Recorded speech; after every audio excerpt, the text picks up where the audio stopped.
এতদিন লাইন ছিল শুধু জ্বালানির পাম্পগুলোতে। এখন কয়েকটি জেলায় ফুয়েল কার্ডের জন্য লাইনে দাঁড়াতে হচ্ছে ভোক্তাদের। সিরাজগঞ্জে কাল থেকে ফুয়েল কার্ড ছাড়া মিলবে না জ্বালানি, তাই জেলা প্রশাসক কার্যালয়ের সামনে লাইন ধরে ফুয়েল কার্ড সংগ্রহ করছে মানুষ। জেলা প্রশাসক মহোদয়কে অত্যন্ত অন্তঃস্থল থেকে ধন্যবাদ জানাচ্ছি যে এই সিস্টেমটা চালু করার জন্য। আমাদের যে ভোগান্তি মনে হয় আজকে যতগুলো আমরা আসছি এটা মনে হয় 2 দিনেও কভার হবে না, সেই পরিমাণ লোকজন আমরা আজকে এখানে আসছি। ব্যবসা বাণিজ্য কর্ম চাকরি বাকরি ফেলে এটা আসলে আমি এই যুগে এসে মনে হয় না যে এটা কোনো দরকার আছে। ভোগান্তি থেকে যদি বাঁচাতে চান তাহলে ইমার্জেন্সি আমি মনে করতেছি যে আমাদের অনলাইন চালু করে দেওয়া দরকার। ডেটটা দিয়ে আপনি সর্বশেষ যে মাইলেজটা আছে ওটা এখানে অ্যাড হবে আপনার। এভাবে আপনি 2 দিন 3 দিন পর যতটুকু তেল লাগে ততটুকু নেবেন। আমরা ম্যাক্সিমাম যারা আপনারা এসেছিলেন না ভাই, আমাদের লাইনে যারা থাকবে সর্বশেষ যে তাকেও আমরা কাট দেবো। রাত 12টা বাজে একটা প্রয়োজন না হয় কালকে আপনি কালকে এসেও কাট পাবেন। পরীক্ষামূলক শুরু করেছি, তো আজকে আমরা যেটা দেখলাম যে চাপ যেহেতু বেড়েছে, তো এইটা যদি আগামীকালও আমরা মনে করি অব্যাহত থাকবে, যারা ফুয়েল কার্ড থাকবে তারাই শুধুমাত্র এই অকটেন এবং পেট্রোল নিতে পারবে। কিন্তু এখানে আমাদের একটা ফ্লেক্সিবিলিটি রয়েছে যে আজকে যেহেতু আপনারা বললেন যে একটা প্রেশার পড়েছে, একসাথে একদিনের মধ্যে সবাই চেষ্টা করছে সবার ফুয়েল কার্ড নেয়ার জন্য, তো আমরা আসলে আজকে মূল যে ম্যাক্সিমামটাই আমরা আশা করছি যে আজকে ইস্যু হবে। আর যারা আজকে পারবে না ইস্যু করতে, তারা যখন পাম্পে যাবে আগামীকাল তেল নিতে উইদাউট ফুয়েল কার্ড, তারা কিন্তু তেল দেবে না। এদিকে চুয়াডাঙ্গার আলমডাঙ্গায় ফুয়েল কার্ড নিতে লাইনে দাঁড়ানো অবস্থায় এক ব্যবসায়ী মারা গেছেন। একই পরিণতি হয়েছে নীলফামারীতে এক কৃষকের। বিভিন্ন জেলায় বেশিরভাগ পাম্প বন্ধ, এগুলোর সামনে তৈরি হয়েছে দীর্ঘ লাইন। কেউ ভোর থেকে, আবার কেউ কয়েক ঘন্টা ধরে লাইনে থেকেও পাচ্ছেন না কাঙ্ক্ষিত জ্বালানি তেল। পরে বাসায় যাই, আজকে সকালে আবার খাওয়া দাওয়া না করে চলে তেল নিতে। তেল পানি কালকে রাতে 11:30 পর্যন্ত ছিলাম। আজ 2 দিন ঘোরাঘুরি করার পর তেল পেলাম 400 টাকা। 2.5 ঘন্টা ডিউটি, সারাটা ফোন দিয়ে পাগল হয়ে যাচ্ছে। পাবনা জেলার 6টা পাম্পের ভিতরে 3টা পাম্পই বন্ধ হয়ে আছে।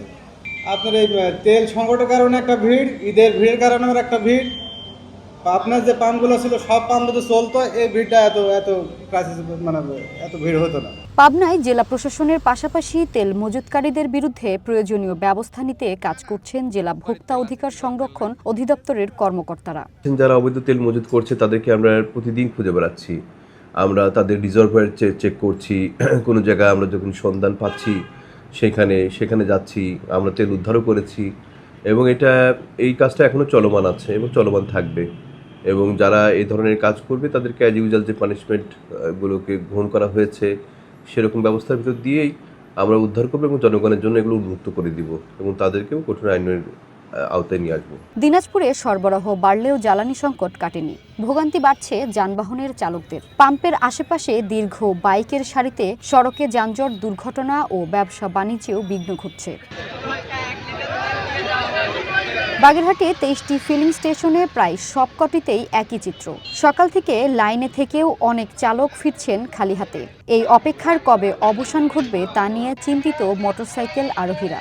ট্যাঙ্কি খুলে নিয়ে আসি, পরে এখানে আসার পরে 100 টাকা তেল দিয়েছে, দেওয়ার পরে এখন এদের যে তেল সরকার তো বলছে তেল আছে মজুত, কিন্তু এরা কি সিন্ডিকেট করতেছে কিনা এটাই তো বোঝা বড়।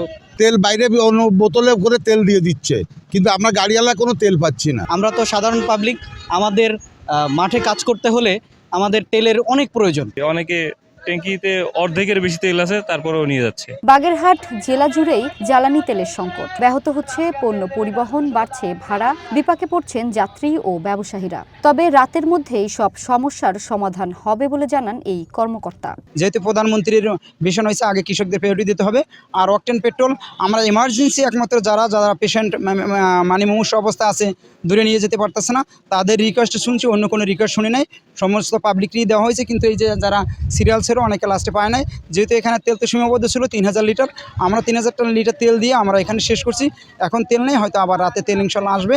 কালকে সকালে আনলোড হবে, আনলোড হওয়ার পরে কালকে আবার তেল দেওয়া হবে। রাজশাহীতে বিকেলে কর্মকর্তাদের ডেকে পেট্রোল পাম্প পরিদর্শন করান মালিক। বিভাগীয় বিএসটিআই সহকারী পরিচালক পরিদর্শন শেষে ভোক্তাদের জানান পাম্পটির কারিগরি ত্রুটি আছে, তাই ধৈর্য ধরতে হবে। যে তাদের আসলে ডেড স্টকটা কত হবে সেটা আসলে নির্ধারণ করার জন্য আপনাদের সামনে এই বিষয়গুলো আমরা একটু পরীক্ষা নিরীক্ষা করে দেখছি। এখানে আমরা 2টা স্টোরেজ ট্যাঙ্ক এখানে আমরা যাচাই করছি। তার ভিতরে আমি প্রথমে বলি পেট্রোল এইখানে এদের সেফটি স্টক 750 লিটার এখানে মিনিমাম থাকতে হবে। এর যদি কম থাকে তাহলে এখানে সে ক্ষতিগ্রস্ত হবে। দীর্ঘ লাইনে দাঁড়িয়ে থেকেও তেল ও গ্যাস না পাওয়ার চরম ভোগান্তিতে পড়েছেন সাধারণ মানুষ ও চালকরা। দ্রুত সংকট সমাধান না হলে জনদুর্ভোগ আরও বাড়বে বলে আশঙ্কা তাদের। ভূমি সারথী, ওয়ান ন্যাশনাল ডেস্ক।